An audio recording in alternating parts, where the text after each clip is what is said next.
भारतीय संस्कृति जीवन को उत्सव मानती है, इसलिए इस संस्कृति के प्रवर्तकों ने मनुष्य जीवन को पूरे वर्ष भर विविध उत्सवों से भर दिया है। क्योंकि उनको मानस शास्त्र का अभ्यास था और वे जानते थे कि उत्सव प्रियाः खलु मनुष्यः। हर उत्सव में प्रमुखतः 3 बातें होती हैं। पहली, जीवन को उन्नत बनाने के लिए आवश्यक ऐसा विज्ञान व विचार। दूसरी, विचार को भौतिक रूप देने के लिए एक निश्चित कर्मकांड। तीसरी, शरीर को स्वस्थ रखने के लिए आवश्यक ऐसी वस्तुओं का कर्मकांड में ही समावेश। इस परिप्रेक्ष्य में हम हर महीने आने वाले उत्सव पर विचार विमर्श करेंगे। यह महीना पुरुषोत्तम मास है। इस महीने का तो हर दिन उत्सव है, क्योंकि यह महीना ही विशिष्ट है। इस महीने के विषय में हमारे साहित्य में विविध आधार मिलते हैं।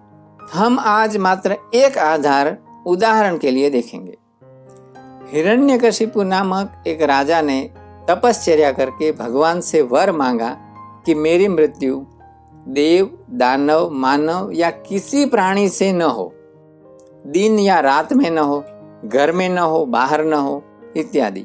उसमें एक यह भी था कि 12 महीने पैकी किसी भी महीने में मेरी मृत्यु न हो।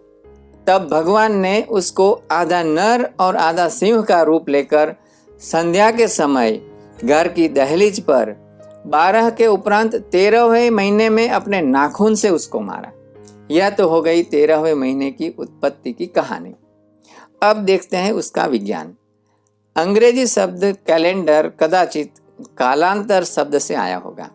काल के अंतर की गिनती की व्यवस्था है कालांतर। इसके लिए भारतीय शब्द है पंचांग, जिसके 5 अंग हैं: तिथि, वार, नक्षत्र, करण एवं योग। काल गणना के लिए यह 5 आयाम है। दूसरी बात, वर्ष। हमारे कैलेंडर में 2 प्रकार के वर्ष हैं, सौर वर्ष और चांद्र वर्ष। पृथ्वी को सूर्य का एक चक्कर लगाने में जो समय लगता है वह है सौर वर्ष, जो 365.25 दिन का होता है। और चंद्र को पृथ्वी का एक चक्कर लगाने में जितना समय लगता है उसे एक चांद्र मास कहते हैं। यह 27.25 दिन का होता है। ऐसे 12 मास का एक चांद्र वर्ष होता है और उसमें 354 के करीब दिन होते हैं। इन 2 वर्षों के बीच जितने समय का अंतर पड़ता है उसकी समायोजना यदि नहीं की जाती तो सौर वर्ष और चांद्र वर्ष के बीच तालमेल ही नहीं बैठता। यह तालमेल बिठाना इसलिए आवश्यक है कि संपूर्ण सृष्टि पर सूर्य और चंद्र दोनों का प्रभाव है। कुछ एक उदाहरण देता हूँ। पहला, चंद्र का वनस्पति पर प्रभाव। पूरी वनस्पति सृष्टि का पोषण चंद्र की किरणों से होता है। जैसे गीता में भगवान ने कहा है, पुष्णामि चौषधि सर्वा सोमो भूत्वा रसात्मकः। सोम माने चंद्र के माध्यम से मैं सर्व वनस्पति में रस भरता हूँ। दूसरा, चंद्र का समुद्र पर प्रभाव। समुद्र में ज्वार और भाटा चंद्र की तिथि का अनुसरण करते हैं। तीसरी, चंद्र का लकड़ी पर प्रभाव। अमावस्या के दिन काटे जाने वाले वृक्ष की लकड़ी में कम पानी होने के कारण उसकी गुणवत्ता ज्यादा रहती है, वह ज्यादा टिकती है। चौथा, चंद्र का जीव जंतु पर प्रभाव। अमावस्या के दिन निकाले गए मधुमक्खी के मधु में भी कम पानी रहने के कारण उसकी गुणवत्ता अच्छी रहती है। पांचवा, चंद्र का मानवी शरीर पर प्रभाव। अमावस्या के दिन मृत्यु की संख्या अधिक हो जाती है। छठा, चंद्र का मानवी के मन पर प्रभाव। वेद कहते हैं कि चंद्रमा मनसो जाता है। चंद्र का संबंध सीधा मन से है। पूर्णिमा के दिन पागल व्यक्तियों का पागलपन अधिक हो जाता है। मानसिक रोगी को अंग्रेजी में ल्यूनेटिक कहते हैं, जो शब्द लूनार यानी चंद्र से संबंधित है। अब देखते हैं सूर्य का प्रभाव। पहला, सूर्य का पाताल पर प्रभाव। सूर्य के रोहिणी नक्षत्र में प्रवेश करने पर पाताल कुओं में पानी का स्तर ऊपर जाता है, जबकि उस समय बारिश की तो शुरुआत भी नहीं हुई होती है। दूसरा, सूर्य के आश्लेषा नक्षत्र में गिरा हुआ पानी पाताल में तेजी से उतरता है। तीसरा, सूर्य का पानी की गुणवत्ता पर प्रभाव। मघा नक्षत्र में पानी जो गिरता है उसको वर्ष भर संग्रह करने पर भी उसमें जीव जंतु नहीं पनपते। चांद्रमास का आहार शास्त्र के साथ संबंध और आहार शास्त्र को महीनों के साथ जोड़ा गया विज्ञान, जैसा मार्गशीर्ष महीने में जीरा नहीं खा सकते, पौष मास में धनिया नहीं खाना चाहिए, वैसे ही चैत्र मास में गुड़, श्रावण मास में साग नहीं खाना चाहिए, भाद्रपद में दही या छाछ नहीं लेनी चाहिए। यह सब आहार शास्त्र है। परंतु यदि श्रावण मास कभी वर्षा ऋतु में आता, कभी ठंडी ऋतु में आता, तो कभी गर्मियों में आता, तो जीवन का ये जो विज्ञान है, जो महीनों के साथ सटीकता से जोड़ा गया है, वह जोड़ना संभव ही नहीं होता। इस समस्या की समायोजना करने के लिए ऋषि ने अधिक मास बनाया। इस प्रकार सौर और चांद्र वर्षों का तालमेल बिठाकर मानवीय जीवन की धारा प्रवाह को सरलता से बनाए रखा और इस महीने का अधिपति स्वयं विष्णु भगवान को बनाकर सामान्य जनमानस में उसको पवित्रता देकर ऊंचा स्थान बनाकर इसकी जड़ें मजबूत कर दी।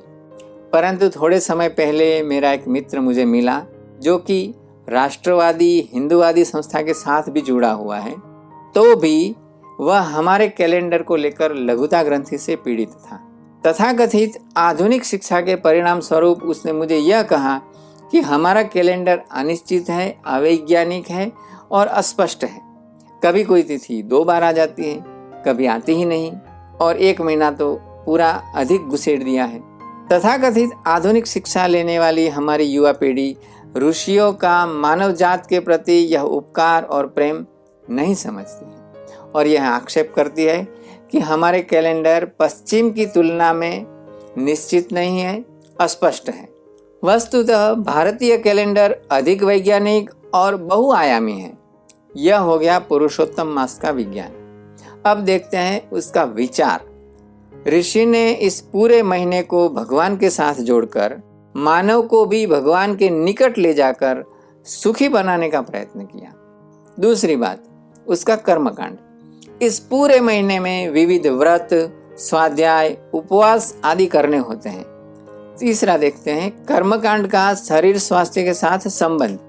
विविध व्रत लेने से मानवी का मन शक्तिशाली होता है।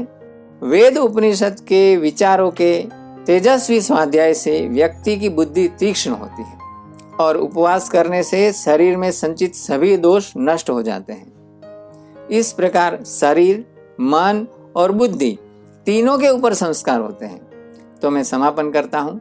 सूर्य और चंद्र की गति की सृष्टि के ऊपर होने वाले प्रभाव का पूर्वानुमान एवं आकलन सामान्य व्यक्ति भी सरलता से कर सके, उसकी समायोजना के लिए हमारे बुद्धिमान पूर्वजों ने पुरुषोत्तम मास यानी अधिक मास की व्यवस्था पंचांग में करके हम सब के ऊपर बहुत बड़ा उपकार किया है और यह काम अवैतनिक किया, उपरांत कोई कॉपीराइट भी नहीं रखा। ऐसे पूर्वजों को नमस्कार करते हुए मैं डॉक्टर मुकेश पटेल, स्वतंत्र चिकित्सालय गुजरात बड़ौदा से आप सबके शुभ स्वास्थ्य की कामना करते हुए सर्वे संतु निरामया। धन्यवाद।